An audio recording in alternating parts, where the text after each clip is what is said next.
Welcome to TechScope. Today we're talking about GPT-5, the newest version of ChatGPT everyone is buzzing about. Here's what's real, what's hype, and why the reactions are mixed.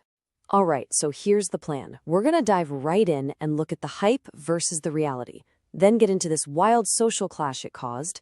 After that, we'll cover the technical glitches, explore the huge split between different kinds of users, and finally wrap up with what this all means for the future of AI. Okay, first up, hype meets reality. You know, the anticipation for GPT-5 was just massive. Everyone was expecting something revolutionary. But then it actually launched, and for a lot of people, there was this huge gap, this major disconnect between what was promised and what they actually got. I mean, on one side, you had the official promise, right? A smarter, more widely useful model. It sounded incredible. But then you look at the other side. The reality for many users was summed up in one word: awful. That kind of clash, that's what really kicked off this whole firestorm. And you know, a huge part of that backlash, weirdly enough, was all about its personality. Is it a helpful friend or just a cold machine? The change in how it talked to people was so jarring that it basically split everyone right down the middle into two really passionate and very different camps. So, in one corner, you had people who felt a real sense of loss. I mean, they were saying things like it ruined the personal relationships they had with the old version. They saw it as a creative partner, a brainstorming buddy. It was part of their daily routine. And suddenly, it felt like that trusted collaborator was just gone. But then, in the other corner, you had this completely opposite reaction. People were saying, yeah, I don't want an AI friend. They wanted a tool, something cold, neutral, and efficient that just gets to the damn point. For them, all that warmth in the old version was just annoying fluff getting in the way. Okay, so this wasn't just about feelings or vibes. Pretty quickly, users started running into some serious technical troubles. We're talking about actual functional problems, where the model wasn't just acting different, it was genuinely failing at tasks people depended on it for, and that was causing some major headaches. And the list of complaints got pretty long, pretty fast. Things like really poor short-term memory, where it forgets what you just told it a minute ago. People were even saying it was gaslighting them, claiming it could do things it absolutely couldn't. Add in bugs, slower performance, and the fact you couldn't even go back to the older models. Yeah, it was a perfect storm of frustration.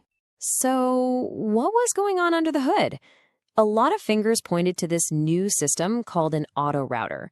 The idea was pretty smart, actually. It would automatically pick the best, most efficient model for your specific question.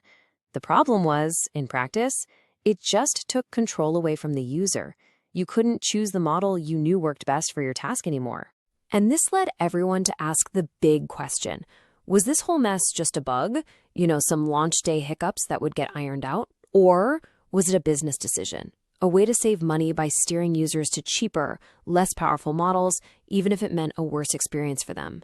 Now, this is where the story gets really interesting. It's like a tale of two users. Because while all these everyday consumers were complaining, there was a whole other group of people, businesses and developers, who were absolutely cheering. For them, GPT-5 was a total game changer. I mean, the contrast was just stark.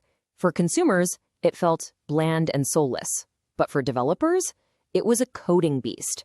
That lack of a chatty personality, the thing that annoyed creative writers, was exactly what made it so precise and powerful for complex technical work.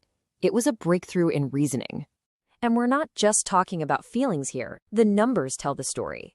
In the first week, use by businesses for things like coding more than doubled. And get this, for tasks that required really deep reasoning, usage went up by 700%. That's an 8-fold jump. Absolutely massive. So you hear from people like the CEO of Box, who said GPT-5 performed unbelievably well and that it was the best available model in their tests. The takeaway is clear. For heavy-duty business tasks, for coding, for complex analysis, this thing was a huge upgrade. Okay, so with all this crazy divided feedback, how did the company respond? Well, this brings us to our final section, the future is custom. Because they actually moved really fast, and their response points to a whole new way of thinking about AI. Faced with all that backlash, they basically hit the brakes and reversed course. Step 1, they listened. Step 2, and this was a big deal, they brought back the older models everyone was asking for. And then they laid out a new plan, signaling that the future is all about customization and offering more choices. So now the control is coming back to you, the user. You can use custom instructions, and they've even added a new personality picker. So if you want that cold, straight-to-the-point assistant, you can literally pick robot. If you miss that creative brainstorming partner, you can choose listener. It's a direct solution to that personality clash we saw earlier. And really, this whole saga brings up a fundamental question, doesn't it? Can one AI ever satisfy everyone? What this whole rollout proved is that we all need different things. Some of us want a creative partner, others want a super precise tool. It's pretty clear the one-size-fits-all approach to AI is over. The future isn't about finding the one best AI, it's about finding the AI that's best for you.